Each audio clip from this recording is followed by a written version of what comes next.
we are trying to understand it more in a comprehensive manner, and we hope na we will be able to spend a lot of Lord's Days sa Sunday School natin studying this as as Reformed Baptists. Mahalaga na maintindihan natin ang ating pinaniniwalaan, ang covenant theology. Well, ang ating iglesia ay magdadaos ng conference May 27 about covenantal heritage, and that means we will be focusing on this very matter. Kaya naman dapat ay mas magkaroon na tayo ng ganong pag-unawa at pag-aaral dito sa salita ng Diyos pagdating sa covenant theology. And sana maging blessing itong ating introductory lesson ngayong umagang ito. May mga, I'm trying to scramble or ilagay yung mga gusto kong ilagay. I ended up na parang awkward yung mga ibang mga nailagay ko. Just want to focus sa historical at maging sa theological argument na ang ating pag-aaralan ngayon, it is a time-tested lens of Scripture. Sabi ng Romans 11 verse 33, "Oh, the depth of the riches and wisdom and knowledge of God! How unsearchable are His judgments and how inscrutable His ways." Malinaw dito na binalik ni Apostol Pablo yung sinabi sa Book of Job na ang salita ng Diyos ay malalim, mayaman, ang kanyang karunungan at ang kanyang kaalaman ay hindi natin masayod. Ilang beses nating nakita to sa Scripture, inuulit-ulit, lalo na katatapos nating pag-aralan yung Nicene Creed at yung yung theology pagdating sa Diyos. Kaya alam natin na pagdating sa Diyos ay yung creator-creature distinction ay napakalinaw na napag-aralan natin na there are only two entities, which is there is creator and then that small circle which is the creature, at everything else na nandyan na yan sa maliit na circle na yan, pinapakita na hindi natin maintindihan ang Diyos. Kaya naman, hindi sikreto para sa atin na ang Biblia ay isang treasure chest ng divine revelation na makikita natin yung inscrutability ng mind at ng mga paraan ng Diyos. We know na ang salita ng Diyos ay may pagka-simpleng bagay sa ibang anggulo, madali siyang maunawaan, pero hindi lahat. Aminin natin na it's not everything is not easy to understand. Kailangan natin na pag in-approach ang Bible, we are trying to enter an endeavor na binuo ng napakaraming taon para maisulat at napakaraming mga themes. Kaya naman nandoon yung katotohanan ng diversity pagdating sa scriptures. We need to recognize yung tinatawag na complexity ng scripture, na ang Diyos gumamit siya ng iba't ibang mga authors, iba't ibang mga timelines, iba't ibang mga theological themes.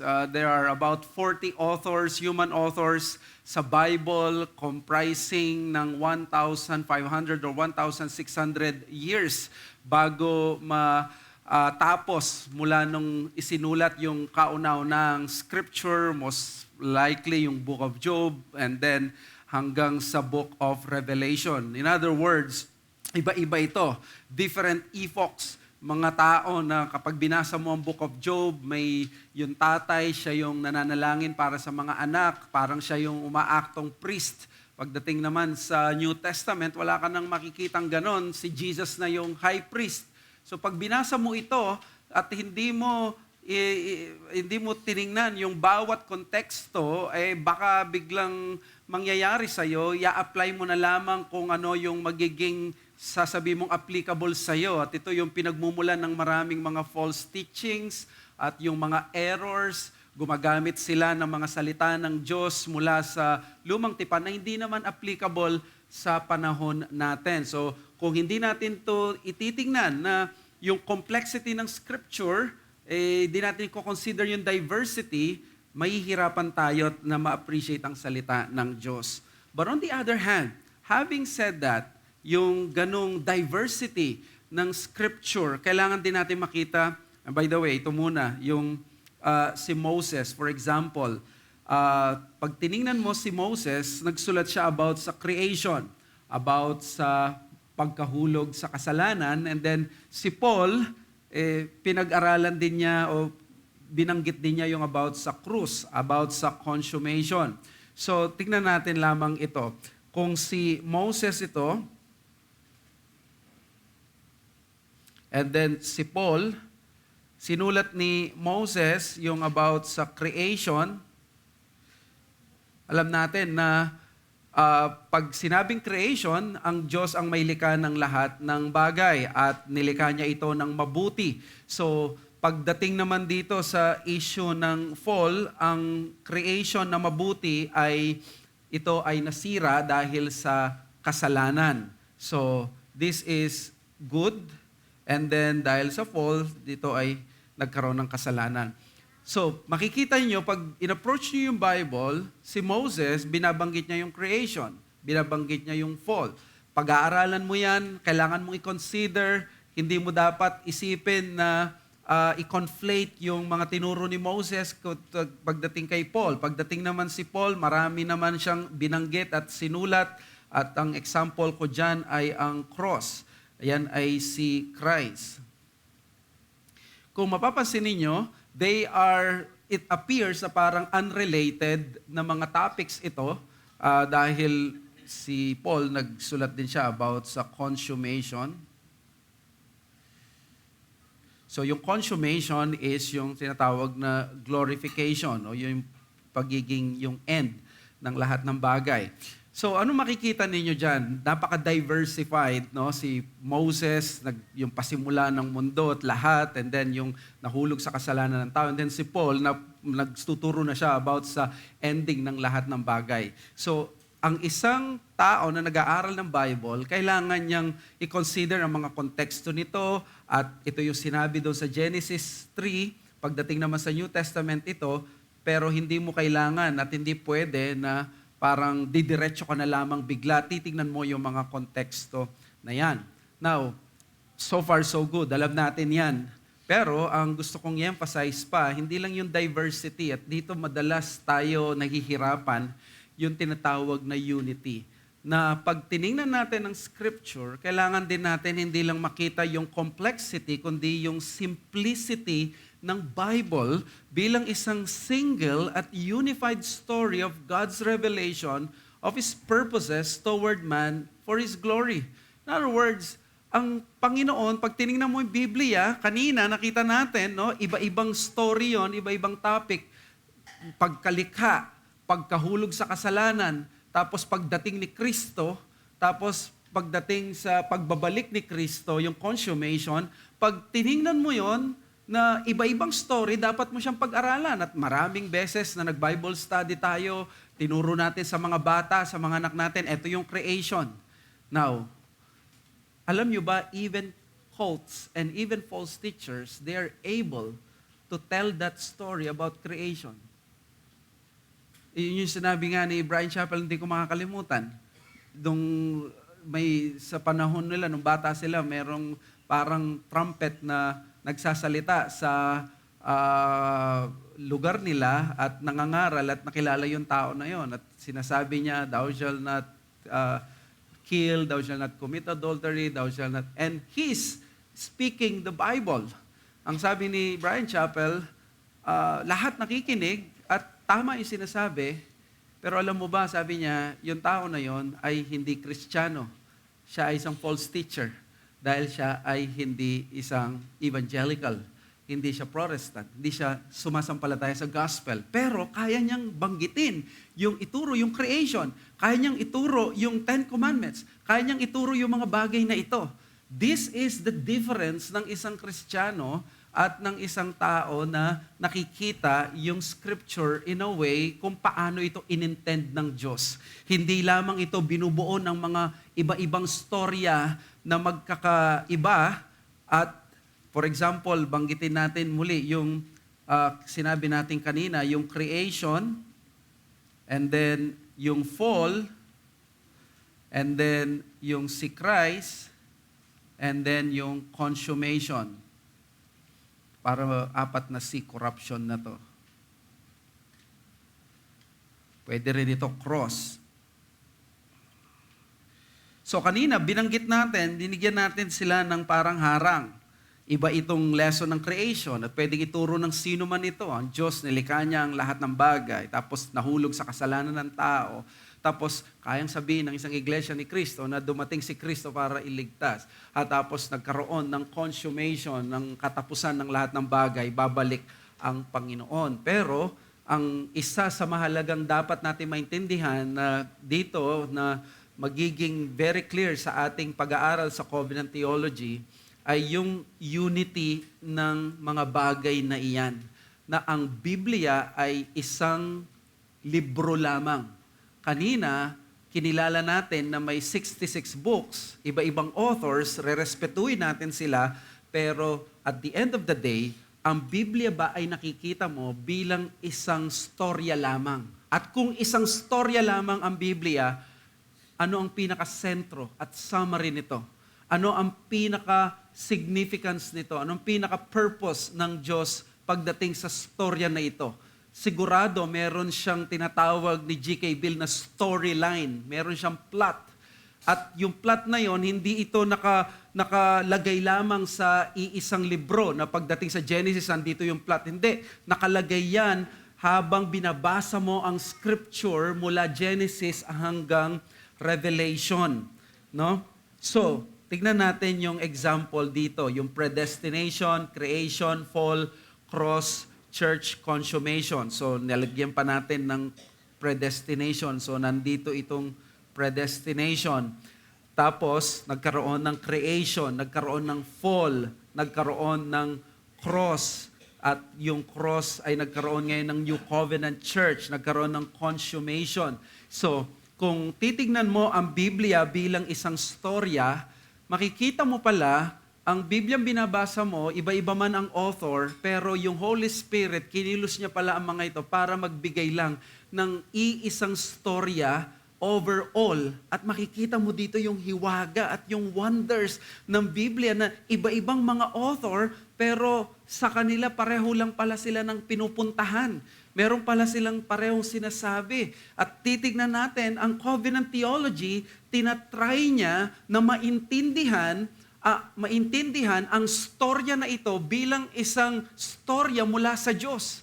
Yan ang covenant theology na ang Diyos may pinlano siya before the foundation of the world, and then yung plano niya itong before the foundation of the world ay ginawa niya in providence, which means in actual creation in history, kaya nagkaroon ng paglikha. At doon sa paglikha na yon ay nangyari din yung kanyang inalaw sa dati pa, na bago pa nalangin ang langit lupa, nagkaroon ng fall, inalaw niyang pumasok ang kasalanan, at doon sa kasalanan na yon, lumabas yung pangako ng Diyos na magkakaroon ng Messiah, tagapagligtas, na magliligtas mula doon sa kamandag ng kasalanan at magre-reverse ng lahat ng mga nasira nung Genesis 3, fall of man. At nakita natin si Christ pala yun, and then yung consummation darating doon. So, ang gusto kong i-point out dito, kung ganito pala ang scripture, may diversity at may unity, kailangan natin makita yung complexity, igalang ang complexity, pero kailangan makita natin din yung simplicity ng scripture. Kailangan natin ng theological lens. Necessary ito para sa basa natin ng scripture, pang-unawa, para ma-embrace nating pareho yung complexity at simplicity. So, hindi tayo pwedeng maging simplistic lang, na parang nakikita mo lamang isang theme lang, na hindi mo makikita yung richness ng salita ng Diyos na napakaganda pala nito pagdating sa tinuturo niya sa spesipikong bagay na ito. Kaya ang tanong ay, mayroon ka palang lens na ginagamit pag tinitingnan mo yung bagay, meron kang framework, meron kang pananaw na tinitingnan. Hindi ka nag-a-approach lang sa scripture na parang wala kang daladalang bias or ng lens. Kailangan mo ng theological lens para mas makita mo. At 'di ba, yung lens, anong ginagawa ba ng isang lens? Yung ginagawa ng isang lens, pinapalinaw niya yung isang bagay na malabo, 'di ba? Either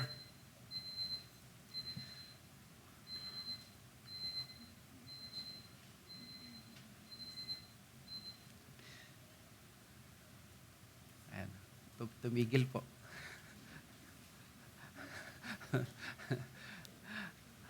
Okay. Yung lens, ang ginagawa niya dalawang bagay. Yung malabo ay pinapalinaw niya. It's either, yung ginagawa pala niya, yung malabo, pinapalinaw niya, pero sa dalawang pamamaraan. It's either yung maliit, pinapalaki niya, para ma-focus ka at magiging malinaw siya. At ikalawa naman, yung tinatawag na telescopic lens, malayo siya, pero napapalinaw niya at napapalapit niya.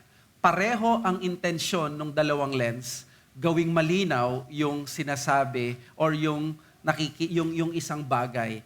At pag ang scripture, alam natin kanina na mahirap ito sa ibang mga bagay, kailangan natin itong unawain nonetheless. Anong lens na kailangan natin? Magsasuggest ako na ang lens na dapat natin gamitin ay yung lente ng covenant theology.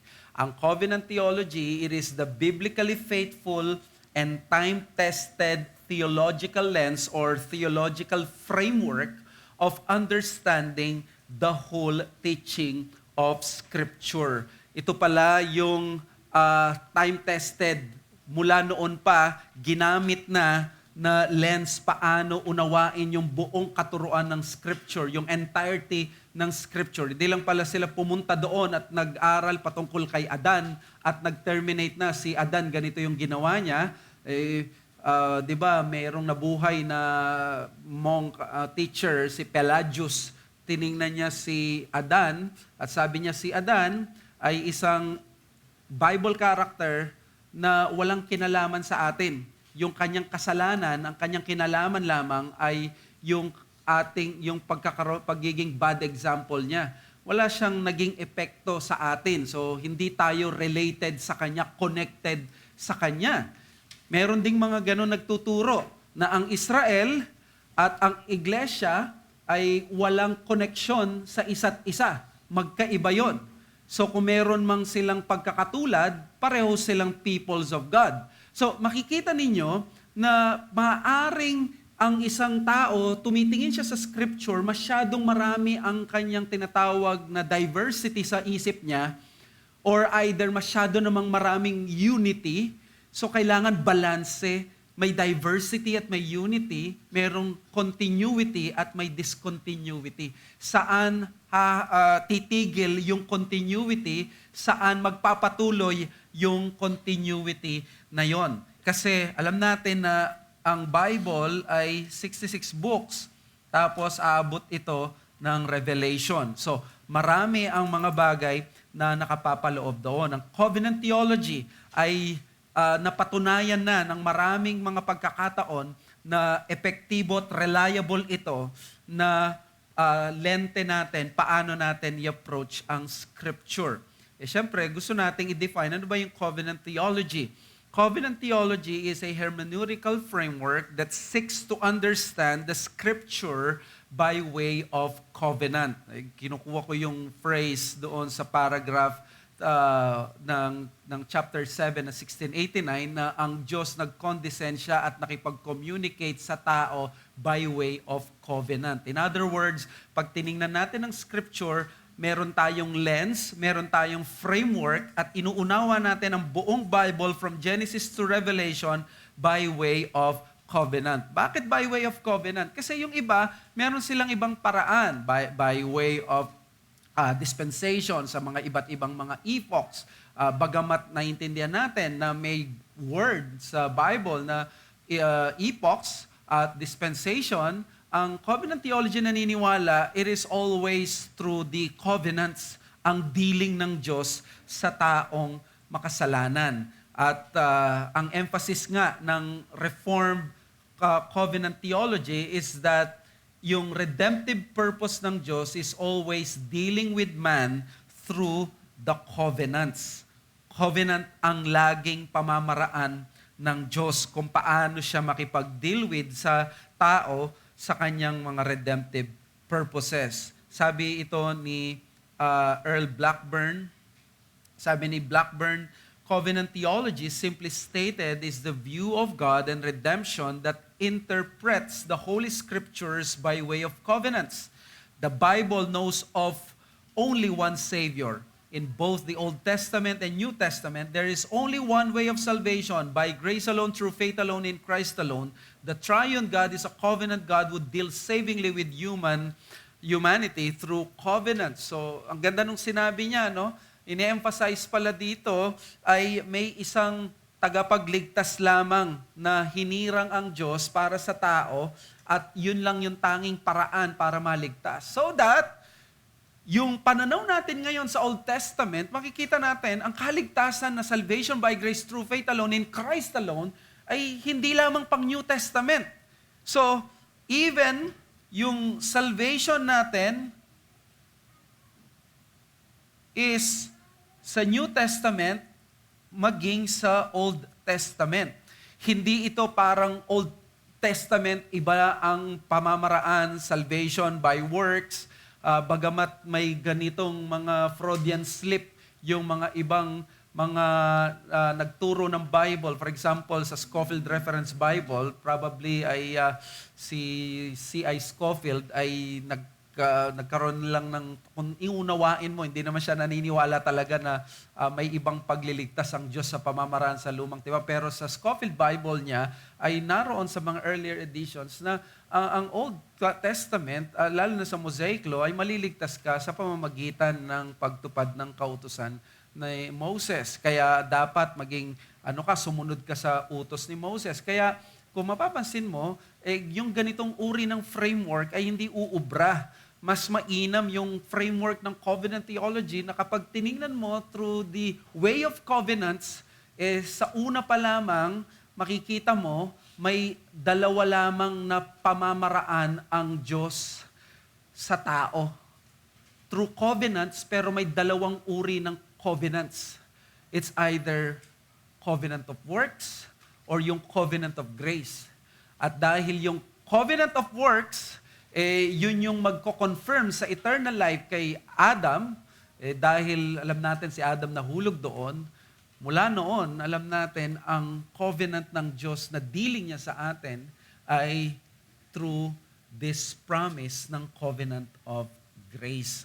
So, kung ganito ang mangyayari, ma-appreciate natin ngayon na may iisang storya lamang at iisang pagliligtas lang ang Biblia.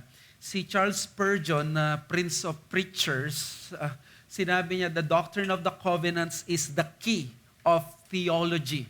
Siya rin ang nagsabi na ang tao daw na pag nag-aral siya ng covenant theology ay para mong may consider na parang may master siya ng divinity.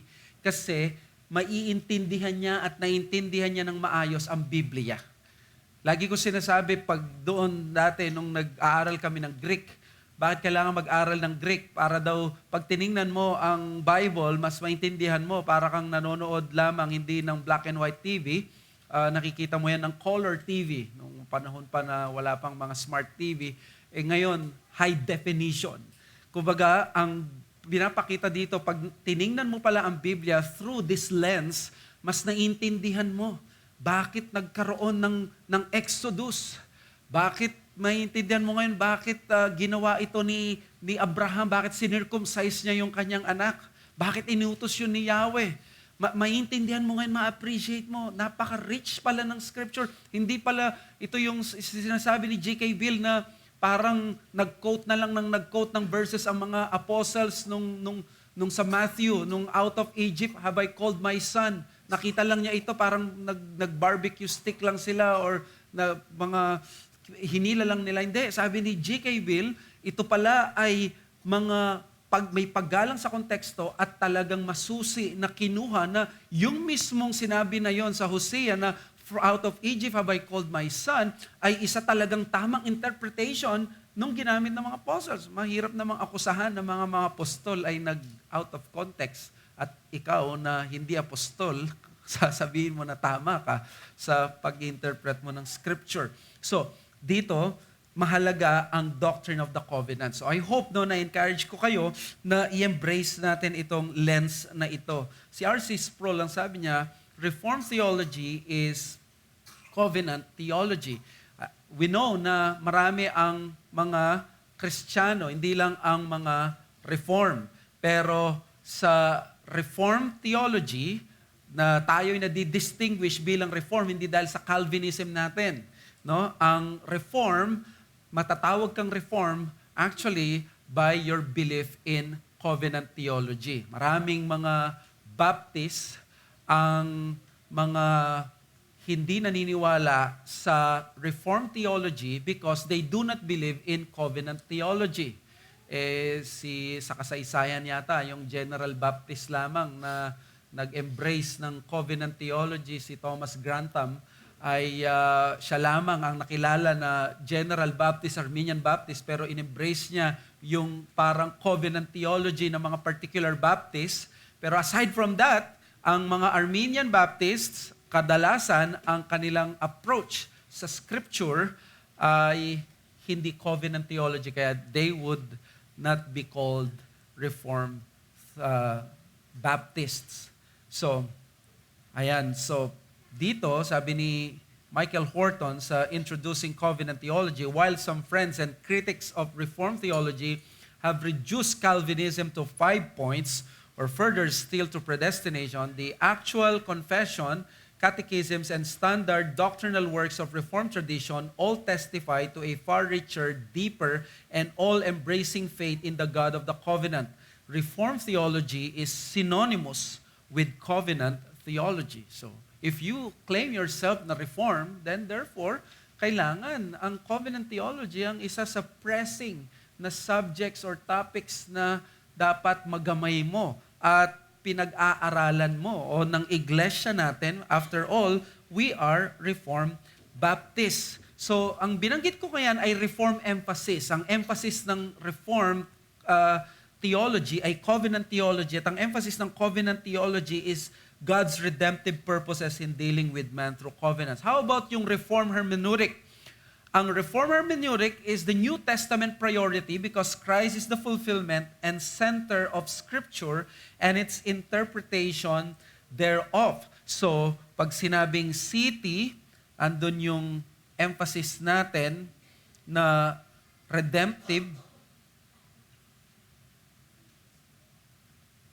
and then Christo-centric. Bakit redemptive Christo-centric? We believe that the Bible is not a moral book. It is a redemptive book. It is a book na binigay ng Diyos patungkol sa kanyang plano ng pagliligtas sa tao through covenants. Yan ang Reform emphasis. The Reform hermeneutic is Christo-centric because tinitignan natin ang ang Bible through the lens of the New Testament. Ang ibang mga philosophy of interpretation or framework like dispensationalism, lagi silang nagsasabi na ang Old Testament ang New Testament interpret mo from the Old Testament going that way. Yan ang sinasabi nila. So pag sinabi ng Old Testament, may Israel, pinangako sa Israel, ang i-expect ngayon ng isang dispensationalist ay pagdating sa New Testament, may kailangan akong makita na Israel na magmamana ng lupa. So, yun ang ibig sabihin ng dispensational thinking pagdating dito. Yung priority niya is the Old Testament canon. Pagdating sa covenant theology, baligtad. Titingnan mo ang Old Testament through the lens of the New Testament. Bakit? Pag sinabi ng mga apostol ni Kristo, ito ang katuparan ng pagtatayo ng templo sa Jerusalem, hindi na yung literal na templo, kundi yung sabi na ni Kristo na yung templo ng kanyang katawan, siya na ang magiging templo ng people of God. Maintindihan mo ngayon na hindi mo kailangan maghintay ng isang rebuilding of the physical temple sa New Testament, sa future. Nangyari na pala nung si Kristo ang naging pinaka-templo. At nung umalis si Kristo, iniwan niya ang Holy Spirit niya sa church, at ang church niya ngayon is the temple of the living God. Ganito ang tinatawag na Christocentric, or yung tinatawag na Christological or Christologization ng Old Testament. Ay, siyempre sasabihin nila, allegorical ang ginagawa ninyo, but no, this is what they call the apostolic hermeneutic. Ang hermeneutic ng New Testament is New Testament. Alam nyo, dati ako naniniwala dito. Dati ako na dispensationalist. Alam nyo, ano nag-change sa akin na i-approach ang Bible through New Testament priority? It is because may nakita akong inconsistency sa pag-i-interpret ng Bible from the Old Testament to the New Testament. Alam nyo ba, ang mga nag-i-interpret ng Old Testament to New Testament, naniniwala sila na karamihan ng mga Baptist, naniniwala sila na ang ibabaptize lang ay ang believer. At ang sasabihin nila, bakit believer lang ibabaptize? Bakit hindi kailangan i-baptize ang baby? Sasabihin nila sa iyo, kasi sa New Testament tayo titingin. That is doon. And then, sa ecclesiology yon. Pagdating sa mga practices natin sa church, sasabihin nila, bakit walang dancing sa inyong church? Kasi sa Old Testament yon, si David sumayaw, sa temple yon. Sa New Testament tayo titingin. In other words, pagdating sa ecclesiology, ang mga Baptist, New Testament priority. Pero pag sinabi mo sa eschatology nila, yung last things, sasabihin nila, teka muna, hindi kami New Testament priority. Old Testament kami. Pag sinabi ng Old Testament, ito yun. At hindi ito magbabago kasi ito yung sinabi ng Old Testament. Dalawa lang yan eh. Either yung Old Testament, ito yung sinabi niya at yun talaga yung sinabi ng Panginoon. Or, ang Old Testament, ito talaga yung sinabi niya, pero hindi pa naiintindihan ng buong buo ng mga tao yung sinabi ng propeta o ng Diyos noon dahil sa kanilang stage ng revelation na hindi pa sila nandoon sa fulfillment stage. Kung papaanong pinangako ng let's say, ng bansa na bibigyan ka ng sasakyan ng 1901 and then inabot na, may bibigay pala sa'yo sasakyan pagdating ng 2000. I don't think. No 1901, baka kabayo bibigay. Pero pagdating sa 2000, I don't think kabayo bibigay. Ang richness ng salita ng Diyos, hindi nagbago yung meaning, hindi nagbago yung sinasabi, pero napakalawak pala ng ibig sabihin nito. At ito yung magkaiba sa covenant theology at sa ibang mga paniniwala.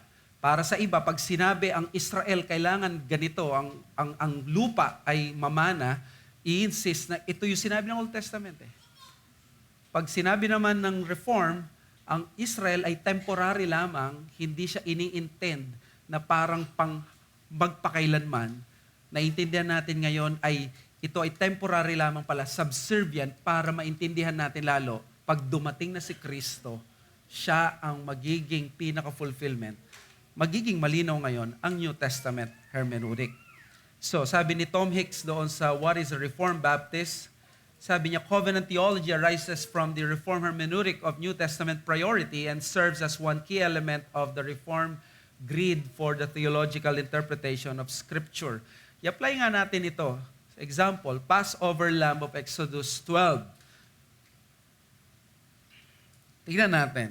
Sa Exodus 12, may Passover Lamb at sabi doon sa Passover lamb, for I will pass through the land, meron dito.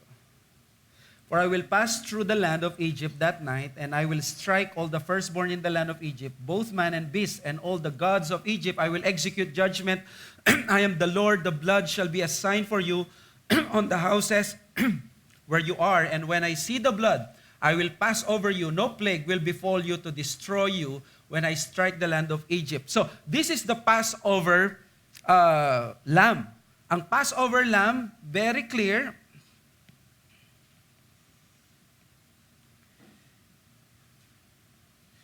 They will be saved from slavery. At of course, that is Egypt. So pag binasa mo yan, with that alone, at tinignan mo lang yan with that text, walang pangunawa through the lens of covenant theology, makikita mo, ang ibig lang sabihin nito, ang Diyos makapangyarihan siya, kaya niyang iligtas ang mga tao at lahat at ganon. At ito nga nangyari, naligtas sila mula sa kamay ng Egypt. Pero pag binasa mo ang New Testament, makikita mo, hindi lang ito. Hindi lang ito at hindi ito yung tamang paliwanag lamang pag pinangaral mo ngayon ng Exodus 12. Hindi mo pwedeng hahawakan ng Exodus 12 ng Passover lamb na kung nagbabasa ka even ng New Testament, wala kang ibang maiisip na parang meron na ako nabasang ganito na katulad nito. It's the same experience. Yun yung sabi ni Tim Keller eh. Pag pinarecite mo daw yung story kung paano niligtas ng Diyos ang mga Israelita doon sa Exodus at paano pinarecite yung story ng salvation ng mga tao, that's I think J.A. Moutier, sabi nila, halos pareho lang sila nasasabihin. Kami ay slaves, pinalaya kami through the Savior, through the blood, at sasabihin ng New Covenant ay eto, ganito, ganyan. Pero kung mapansin ninyo, sila pinalaya doon sa Egypt. At yun ang talaga ang nangyari. Pero pagdating sa New Covenant, sa 1 Corinthians 5:7, lilitaw yung Passover lamb na yon, si Christ pala yun. So therefore, kung i-apply natin yung New Testament priority, titignan natin ngayon ang Exodus 12 gamit ang lens ng New Testament. Hindi natin pwedeng galawin or basahin ang Exodus 12 na may Passover lamb na may hayop at may dugo at pinahid doon at sila ay nilampasan lamang ng angel of death, niligtas sila ng Diyos sa slavery of Egypt at yun lamang makita mo no, through the New Testament lens, ang covenant theology sinasabi niya, ito pala ay nagpo-point out kay Christ dahil sabi sa John 1:29, the next day he saw Jesus coming toward him and said, behold the Lamb of God who takes away the sin of the world. So therefore, ang point dito is that only in the fuller revelation of the New Testament, we understand that Passover lamb in Egypt was not only meant to save them from slavery, but it was pointing to the ultimate Savior of man from the slavery of sin through Jesus Christ, the great and ultimate Passover lamb.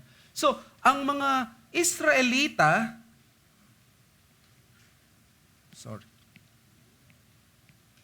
So, ang Israelita, yung Israelite, kung ikaw ay nandoon, kung narinig nyo yung kay D.A. Carson, si Smith and Brown, yung illustration niya, makikita ninyo, maliligtas ka pag meron ka na Passover lamb, nung panahon na yon, maliligtas ka sa Egypt. So that, mula sa angel of death, mabubuhay ka. Pero ang tanong, sila ba ay naligtas na ultimately? Hindi pa. Pero kung makikita nila na yung Passover lamb na yon, it points to something greater. It points to something better. It is pointing to something that is more ultimate rather than just saving them physically from Egypt. Makikita natin kung magpupunta pa sila doon, tataas sila, si Christ, makikita nila, doon sila masisave. Hindi sila na-save sa kanilang kaluluwa by the virtue of that lamb na inoffer noon. Kasi sabi ng Hebrews 10, walang kapangyarihang maglinis ng kasalanan ng dugo ng mga tupa. Pero yung dugo ni Kristo lamang ang pwede maglinis. So, naligtas ba sila noon?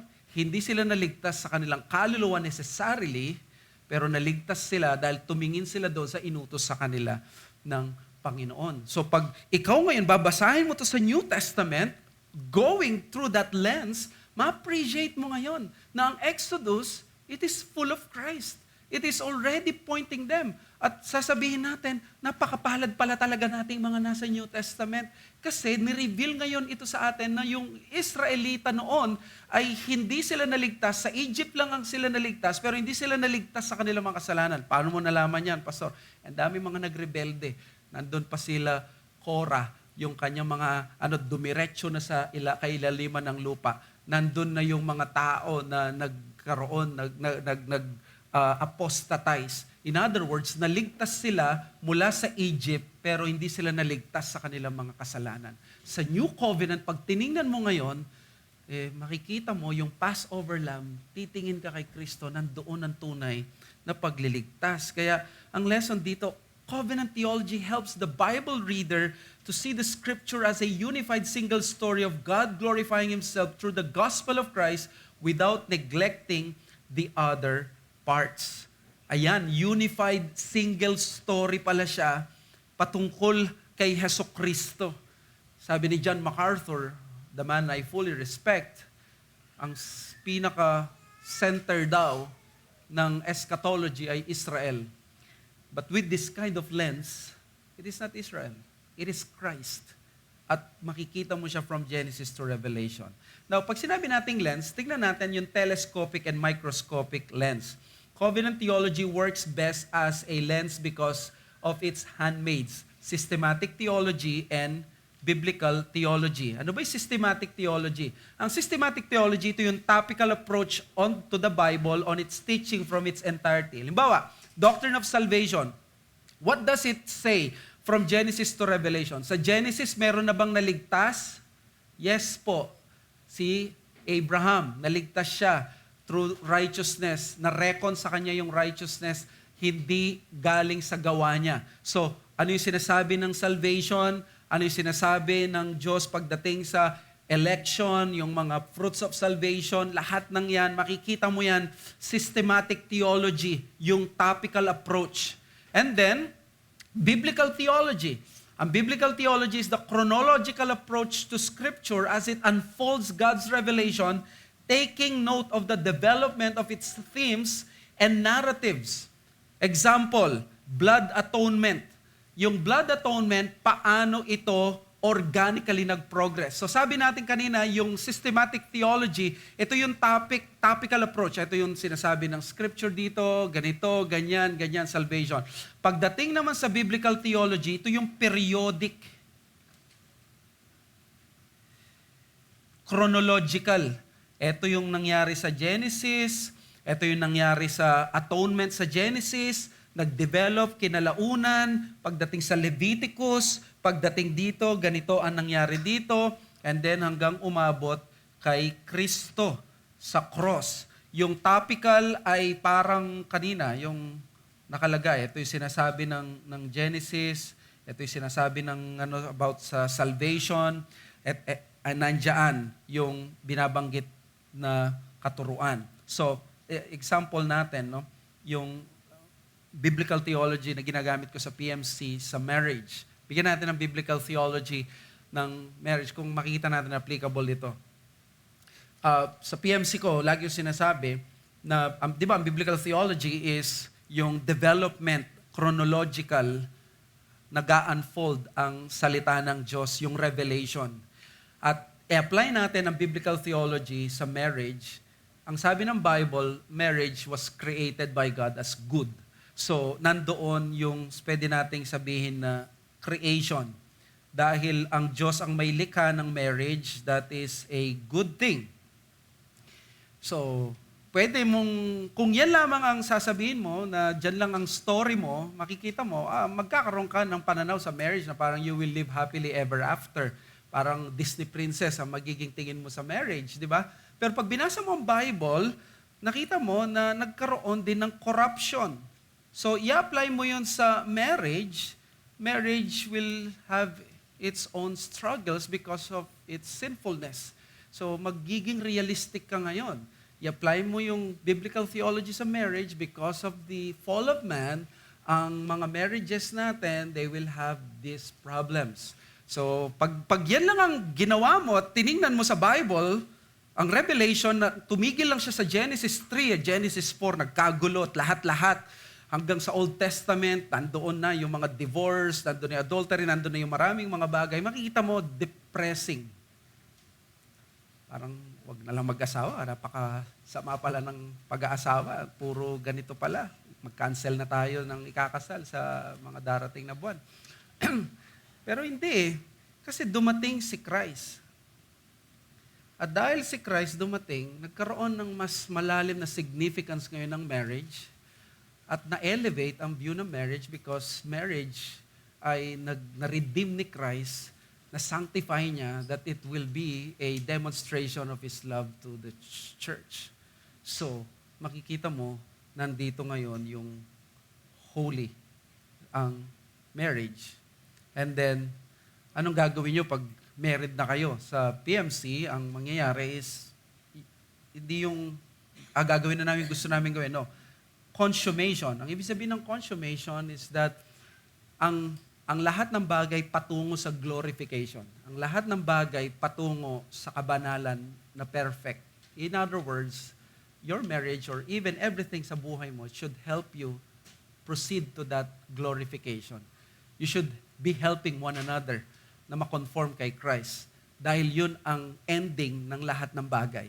With that biblical theology ng 4 na C, creation, corruption, Christ, consummation, makikita mo ngayon ang Bible sa isang single story at pwede mong i-apply even that practical topic like marriage. Pwede mong i-apply even yung mga issues ng mga problema mo sa buhay at lahat. Makikita mo dito through the lens of covenant theology, makikita mo ito. So, with the help of systematic theology and biblical theology, covenant theology appreciates its redemptive act of God while being able to see the main storyline or main point of Scripture. Hindi lang tayo tumitigil doon sa isang bagay na nagte-terminate doon.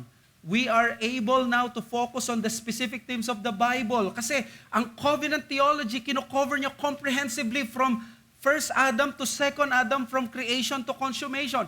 Dapat meron kang pangunawa na ganon at nakikita mo, na-appreciate mo. Ito pala yung buong storya ng Bible. And then, so advice to the readers, respect the context of each theme and text in Scripture. And then number 2, we are compelled to see the Bible as a single message. Ito yung sinasabi ko lagi. Isa sa mga nagpabago palalo sa aking pananaw sa buong Bible is that to see the whole Bible as a Christian scripture, not only the New Testament but also the Old Testament. That when I hold the Old Testament in my hand, I will not preach the Old Testament bilang Old Testament lang. I have to preach the Old Testament as a Christian scripture. Scripture siya ng church ni Jesus Christ. Kailangan tignan ko ang Old Testament gamit ang lente ng New Testament. May advice ako sa mga preachers, we cannot preach the Old Testament as if the New Testament has not yet happened. Pag may narinig kayo gumamit ng Old Testament, hindi natin pwedeng tingnan to na parang ipipreach lang na parang Old Testament, nasa Old Testament ka pa rin. No, kailangan i-consider mo ang New Testament. For example, ang topic, maraming topic sa Old Testament ay about the wrath of God or judgment. Paborito sa Malakay 3:10. I will paparusahan daw ng Diyos sa mga hindi nagtatights at lahat, ganon, bibigyan ng ganitong judgment. If you will use that Old Testament, the Old Testament that way, alam mo mangyayari, tatakutin mo lang ang mga tao at na parang you will weaponize the Old Testament as something na para kang warmonger na tinatakot sila, ganito mangyayari sa'yo, lahat ganyan. Pero pag tinignan mo ang Old Testament, kahit yung topic pa na wrath and judgment of God through the lens of the New Testament, makikita mo ang wrath of God inabsorb na ni Christ. In other words, ang message mo, hindi na siya message that is threatening lamang. It will end in comfort and hope because there is someone na nanagot para doon sa paghatol na tinetreten ng Old Testament. Si Christ ang nag-absorb ng puot ng Diyos. So that even a text or prophecy in the Bible na about sa galit at puot ng Diyos, dapat mag-end na si Christ, ino-offer niya ngayon, ay hindi na judgment, kundi hope, kaligtasan, dahil siya ang nag-absorb nito. Yan ang Christian preaching. Kapag mayroong isang tao na nag-preach about sa anger of God at natapos siya sa anger of God, that is not Christian preaching. Ang Christian preaching is always nagsisimula siya with that understanding, mag-e-end yan kay Christ, through Christ, dahil nga siya yung fulfillment. Tinitingnan ni Kristo even the Old Testament sa Kanya. So, lesson, covenant theology sees the Scripture as a grand redemptive map without neglecting the specific places on that map. Diba, pag covenant theology, tingnan natin ang Scripture, hindi po pwede na makita lang natin yung forest at hindi natin makikita yung mga trees. Parang nakikita mo lang yung buong forest o yung buong mapa. Pag tinignan mo yung buong mapa, hindi naman po pwede na buong mapa lang nakita mo pero napakaliit nung ano. Kailangan, alam mo na makita mo rin yung mga maliliit na bagay. So, we must see both the forest and the trees. Kasi pag nagkaroon ng imbalance, magiging legalistic tayo or antinomian. For example, pag nakita mo yung forest lang at wala yung trees, pwedeng mangyari sa'yo ay magiging antinomian ka. Hindi mo na nakikita yung mga specific na moral laws, moral na sinasabi na thou shalt not kill, honor your father and mother, thou shalt not commit adultery, thou shalt not bear false witness, thou shalt not steal. Hindi mo makikita yung mga, maging antinomian ka, dapat makikita mo pa rin yung mga maliliit na mga detalye na yon.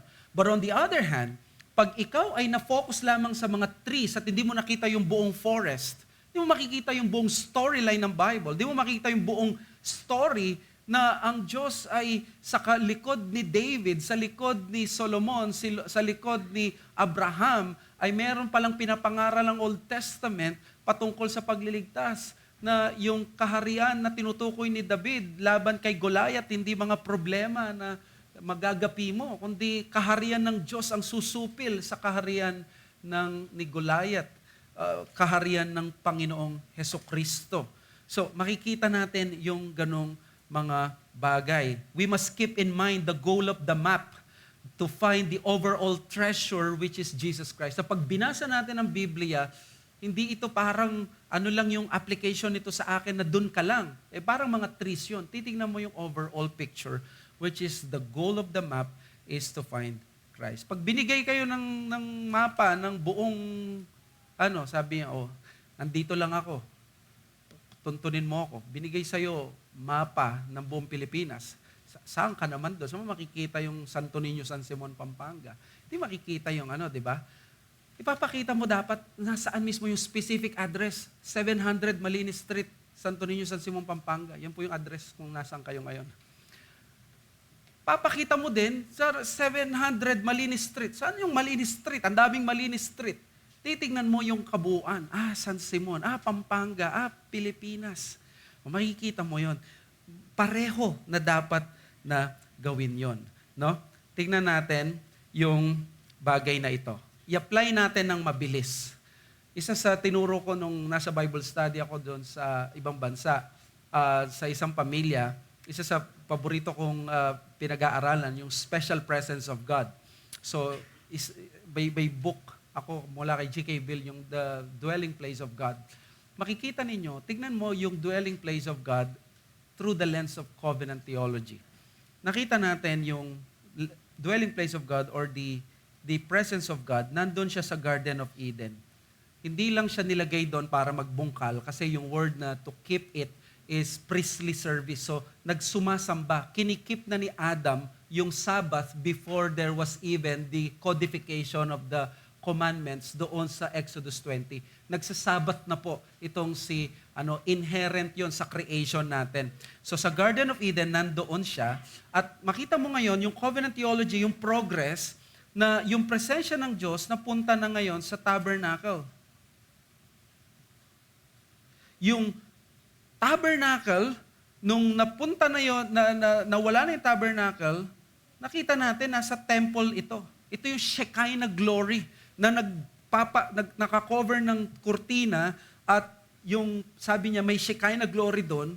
Pero yung temple na yun, sabi niya Shekinah glory, nung pinreach natin yung John chapter 1 verse 14, the Word of God was made flesh, He tabernacled among us. It's the same word ng Shekinah glory, which means ang temple, nung sinabi ni Christ na mamamatay, pag pinatay niyo ako, I will build this temple, si Christ ang naging lugar ng presensya ng Diyos.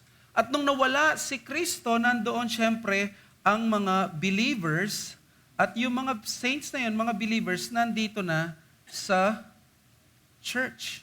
So that pag tayo ay nagkaroon ng pagsamba, nandito ngayon ang presensya ng Diyos.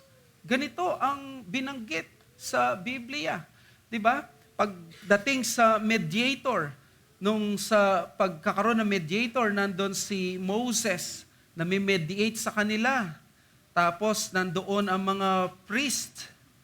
Tapos yung mga priestly system pala na yan, ay yung mga nagme-mediate sa kanila, hindi mo pwedeng tingnan lang yung Old Testament na si Moses na magitan, hindi mo maaalala na may namamagitan pala ngayon sa atin. Pinapakita na nakagad ng Diyos sa atin. Hindi mo pwedeng ma-approach ang Diyos nang sa sayo sarili mo lang, kailangan mo ng tagapamagitan. At yung tagapamagitan na yun, yung priest na yun, ay nakita natin si Christ yun. At si Kristo, siya yung great high priest. Siya ngayon ang nananalangin para sa atin. Even sila David, the first king, nakita natin yung paghahari ng Diyos. Inappoint niya si David na maging hari at yung si David na naglilid sa kanila mula noon pa, nagkaroon ng mga kings yan at nakita natin ang pinaka-king na tinuturo pala ng Diyos na kung saan magpapasakop tayo sa pagkapanginoon niya ay si Christ.